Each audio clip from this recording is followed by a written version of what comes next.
When SpaceX declared that Russia could no longer use its illicit Starlink terminals for planning or conducting strikes against Ukraine, Russia's entire military went into a tailspin.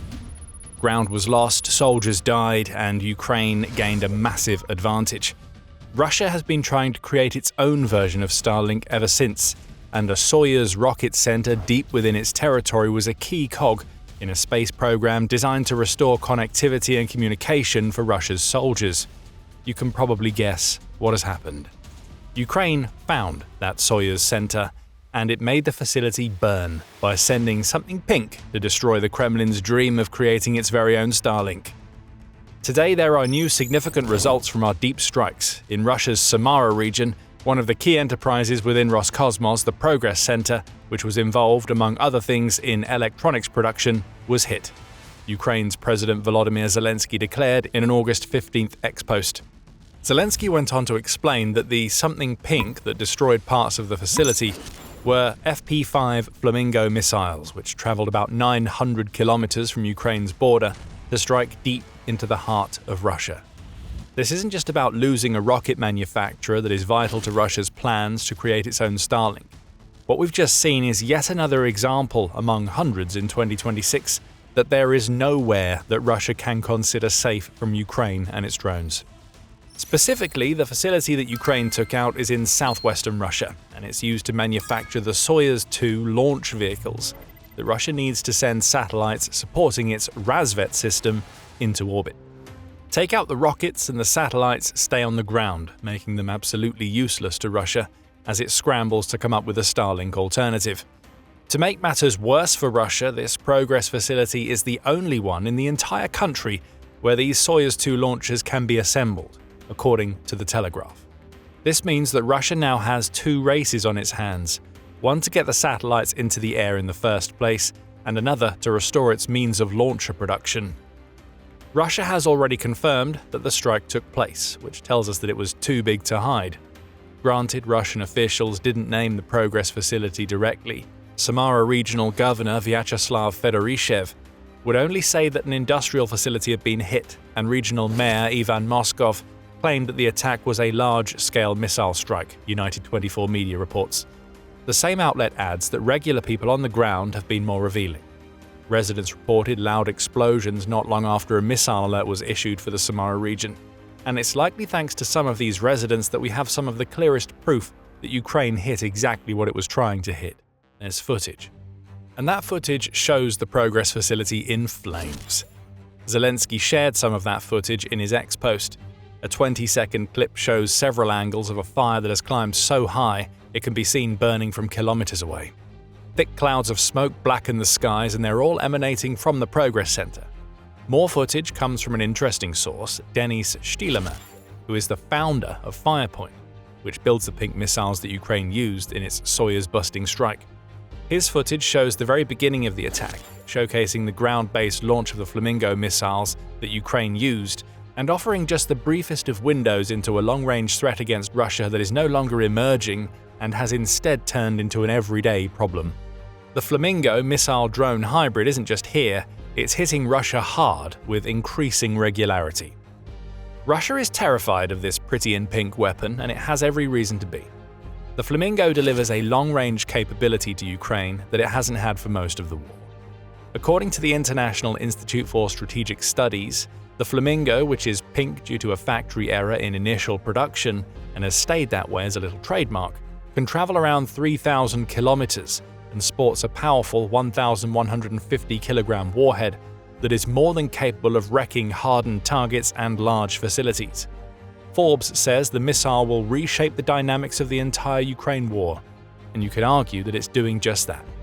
Ukraine knows what it has on its hands with its pink Punisher here. It has funded production scaling, and it's unleashing Flamingo drone missiles at all sorts of important targets inside Russia. The Progress Center is just one of those targets. There have been many others in 2026. According to an August 17th United 24 media report, Ukraine is now launching Flamingos at Russia at around twice the pace it was a mere 6 months ago. Ukraine isn't saying that. Russian media outlets, including Agentstvo, have reached that conclusion by tracking Flamingo attacks throughout 2026. That data only covers flamingos that Russia claims to have intercepted, but Russia acts like it intercepts everything, blaming Deprive for every major strike that's recorded. Still, the numbers are illuminating. Between February and May, Russia claims to have intercepted 31 Flamingo drone missiles. Ukraine has ramped up massively since then. The 2 weeks up to United 24 media's report have seen Russia claim to have shot down 25 Flamingos. Presumably, the Flamingo that hit the Samara Progress Center is counted in those figures, and the footage shows us precisely what "shot down" means to Russia. The Progress strike shows us just how far Ukraine's ingenious drone tech has come, evolving from drones used on the front lines as Ukraine relied on Western weapons for border strikes into a complete suite of long-range weapons that can strike almost anywhere of importance in Russia. Ukraine's drone innovation has been a momentum shifter, the Council on Foreign Relations declares. It has opened the door for greater success with strikes on Russian territory, backed by terrifying levels of firepower as seen in the Flamingo. Ukraine's drones have been key to retaking control over the Black Sea, implementing a strategy for Crimea that enables isolation without the sacrifice of soldiers, and showing Russia that safety simply no longer exists for any of its key facilities. With the Flamingo in play, anything within 3,000 kilometers is a target, and according to Zelensky, that range will grow up to 10,000 kilometers by 2027. All of this is in service of cutting off the legs of the Russian war machine. That's what we've seen in Samara, symbolically speaking. On the face of it, this is yet another long-range sanction that has been delivered to place pressure on Putin and his Kremlin cronies. Every time a Flamingo or any of Ukraine's other long-range assets hits their target, a message is sent to every Russian who hears the buzz of the drones or feels the heat from the fires. Putin can't protect them, and his failure to protect Russia itself is the reason why the military is doing so poorly in Ukraine, and why so many Russian people are being choked in an economic stranglehold of high inflation and interest rates that make it impossible for them to repay loans. But it goes much deeper than that in Samara. We touched on it earlier. The Progress facility was central to every plan that the Kremlin was concocting for Ukraine. Russia needs its satellites in the air, desperately. And in a moment we're going to explain why this Samara strike has utterly destroyed any dream that Russia may have had of turning the tide in Ukraine. Before we do, this is a reminder that you're watching The Military Show. If you haven't subscribed yet, now's the perfect time to hit the button, enable notifications, and get ready for the daily videos we publish covering the Ukraine war. We've already touched on the Starlink replacement issue. Russia needs its Progress base to build the launchers that send its Rassvet satellites into space. The Samara facility isn't the only link in that launcher chain, but it is the most important. Components for the Soyuz launchers that Russia needs are being made all over the country, likely in an attempt to prevent Ukraine from wiping out the entire supply chain in one strike. However, all of those components converge at a central point, and that point is the Progress facility that Ukraine struck on August 15th. Think of it like cutting off the head of the Russian chicken. The body may still be able to run around for a while, but what that body is sending to the heart spurts out into nothingness for as long as the Progress facility is offline. How long that will be is still to be determined. The Telegraph reports that satellite imagery of the struck site seems to indicate that the onboard electronics assembly workshop was destroyed. That's painful for Russia. A rocket isn't going very far without onboard electronics, and it's likely that a whole lot of what was supposed to be loaded into Soyuz launchers has now gone up in smoke, along with the facility that was specially designed for assembling those electronics. It's going to take time for Russia to rebuild this workshop and replace every component that it's lost in the massive blaze. How ironic. Satellite imagery has revealed just how screwed Russia's own satellite project is. To understand how screwed Russia is, you need a better understanding of what Russia has to achieve to get anything that even remotely resembles its own version of Starlink up and running. In an August 17th report, RBC Ukraine says that Russia needs to carry out between 12 and 15 launches of Soyuz carrier rockets into orbit to deploy the Rassvet satellite network. Each Soyuz 2.1B can put 20 satellites into orbit, meaning Russia plans to have up to 300 satellites as part of its constellation. If that doesn't sound like much compared to Starlink, because it isn't. Satellite Tracker says that Starlink has 10,977 satellites in orbit and that it plans a full constellation of 42,000. At best, Russia's own version of Starlink is going to be a 36th of the size of the actual Starlink. Russia might argue that this isn't a problem. It only needs satellite coverage for Ukraine and perhaps parts of Russia, and not the whole world right now. That may be the case, but there's also no denying that Russia's plans amount to a shoddy version of a technology that is lost. A poor copy of the original, which, come to think of it, suits Russia down to the ground. Ever since the Soviet era, Russia has stolen and copied rather than innovated. It's doing it as we speak by trying to copy Ukraine's drones, and the Rassvet system is just the latest example. Despite all of this, there's no denying that Rassvet is vital for Russia. Getting any satellite constellation into orbit, even if it isn't a patch on the Starlink system Russia illicitly accessed before, is better than nothing. That's why Russia has been pouring so many resources into building the new Soyuz capsules, which are one-way launchers that it can't retrieve or reuse. The faster those launchers are built, the better Russia's situation in Ukraine, and this is why. For years, Russia used illegally accessed Starlink terminals for everything from drone attacks to ensuring fluid communication between frontline units and command centers in the rear. That all ended at the beginning of 2026, when SpaceX founder Elon Musk cut all access to Starlink for Russia's forces. It appears that this was done by creating a whitelist of Ukrainian terminals and a blacklist of Russian terminals, essentially shutting down Russian access practically overnight. The impact was immediate and pronounced. By February, Russia's battlefield capabilities had declined drastically. As one Ukrainian drone operator, going by the call sign Giovanni, told the BBC at the time, "The Russians lost their ability to control the field. I think they lost 50% of their capacity for offense. That's what the numbers show. Fewer assaults, fewer enemy drones, fewer everything." Russia had had its pants pulled down, and it started scrambling in desperation, tripping all over itself as it did. The comms blackout caused by this shutdown was catastrophic for Russia's 2026 plans. The Atlantic Council says that Ukraine was quickly able to take advantage of Russia's loss of Starlink by launching lightning-fast counterattacks against weakened fortifications across the front lines. Within the first 5 days of the shutdown, the outlet says, Ukraine had liberated about 200 square kilometers of territory, which was roughly equivalent to what the Russian army had gained during the entire month of December. Just like that, Russia's forces were being pushed back.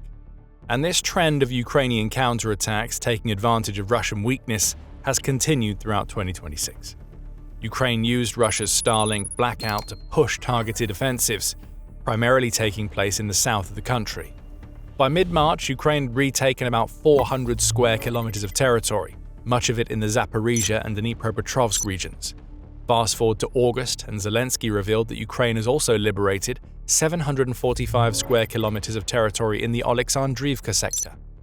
Add all of that to the impact that the loss of Starlink had on Russia's drones, especially in the medium to near ranges, and you get a good picture of just how damaging the comms chaos caused by Musk's decision has had on Putin's forces. The setup work done for the 2026 offensive unraveled due to Ukraine's counterattacks, and it's not too much of a stretch to say that the quagmire Russia now finds itself in, as it tries to capture Donetsk, owes a lot to its loss of access to Starlink. Russia's desperation to get Rassvet up and running is compounded by the sheer number of casualties the country is being forced to absorb due to its frontline soldiers not being able to communicate with rear-line commanders effectively. Daily casualties are far above 1,000 per day, often hovering closer to the 1,500 mark. That was the case in the 24 hours leading up to August 16th, when Russia lost 1,510 soldiers to death or injury, along with 600 pieces of equipment. Again, this can all be traced back to the Starlink shutdown. Casting a wider net on Russian casualties, Russia lost a 2026 record of 42,860 soldiers in July, giving it a 7-month total of almost 225,500 losses, the Kyiv Independent reports. Those losses come amidst Ukraine also drastically altering the casualty ratio to the point where it's now losing around 8 soldiers for every 1 Ukrainian casualty. The battlefield maths isn't mathing anymore. And again, the loss of Starlink is to blame. All of this explains why Russia has been so desperately building Soyuz launchers to send Rassvet satellites into space. However, Russia faces another problem that Ukraine's latest Flamingo strike compounds. It's not just the loss of a key workshop that hurt Russia in Samara. What Ukraine has also done, even if that workshop is rebuilt, is cause some serious issues for a space program that is getting deprioritized the longer the Ukraine war lasts. That may seem like a strange claim to make, especially if you remember that November 4th, 2024 saw Russia launch a record-breaking 53 small satellites into space using Soyuz 2.1B carrier rockets. That launch would suggest that Russia's space program is fine and dandy, but looks can be deceiving. There's a good reason why we haven't seen a launch like that since, even though Russia is more desperate than ever to get its satellites in orbit. November 2024 was almost 2 years ago, and a lot has changed in Ukraine. More Russian equipment has been destroyed, and Ukraine now regularly conducts deep strikes, all of which are stretching Russia to the point where it's forced to prioritize between warfighting and its space program. It doesn't matter how quickly Russia can or can't build Soyuz launchers, the war economy has collided with the space economy, and it's the latter that is losing ground. The priority has become to get whatever is needed to Russian troops in Ukraine and to replenish those troops as they are lost in massive numbers, which all means less money can be dedicated to a Rassvet program that will be beneficial to Russia in the long term but doesn't solve the immediate problems it has right now. Russia recognizes this as well as anybody. On April 10th, United 24 media reported that the scientific director of the Space Research Institute at the Russian Academy of Sciences, Lev Zeleny, has admitted during a speech at the Russian Space Forum that Russia is a long way behind its competitors in the space race. The only project it has, beyond Rassvet, is the creation of a new Russian orbital station. No manned deep space or lunar missions are planned for at least a decade. This comment is revealing. It shows us that money isn't being pumped into Russia's space program, meaning that even the vital Rassvet program is operating on a shoestring budget. The Progress Center going up in flames isn't going to help. Now, the Kremlin has to make the difficult choice between pouring money it didn't expect to spend back into progress or using that money to support troops on the front. Either way, it's the soldiers who lose out. And one more, literally, combustible element to add to all of this is Ukraine's refinery strikes. Soyuz launchers need refined kerosene. That fuel is made in oil refineries, and those refineries have been taking a beating all through 2026. So much so that Russia is now dealing with shortages in gasoline and diesel. Again, the Kremlin is forced to prioritize. Does it have its refineries producing fuel to serve the general population, relieving pressure on Putin in the process? Or do refineries continue making a type of fuel that the Russian people never see in action and is dedicated to a space program that is already struggling? Another catch-22 choice with no right answer. And Ukraine never relenting on its refinery strikes isn't going to help.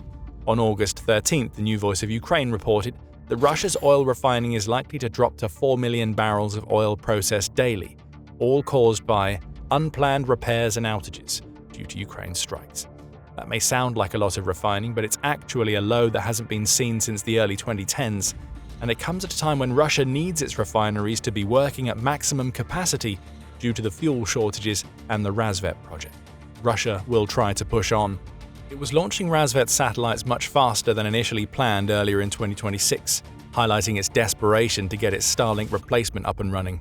16 satellites went into orbit back in March, and there was reportedly a second package sent into orbit in July, leading to Russia having about 40 Rassvet satellites in space. It plans for up to 300. Those plans have been ruined. And it's all thanks to the pink nightmare dressed up as a daydream that has just wrecked the Progress rocket facility in Samara. This may have been one of Ukraine's smartest strikes yet, as it keeps Russia's ground forces in the vulnerable position that they've been in since early 2026. But other strikes are just as smart. Yes, we are talking about the Wildberries attacks, and they're putting pressure on Putin in brand new ways as the Russian economy creaks under their weight. Another crushing blow has been struck. More millions, perhaps even billions of dollars have gone up in smoke, and you can find out all about it by watching our video. But before you go, don't forget to subscribe to The Military Show and enable notifications so you don't miss our reporting on the latest developments in the Ukraine war. And thank you for watching.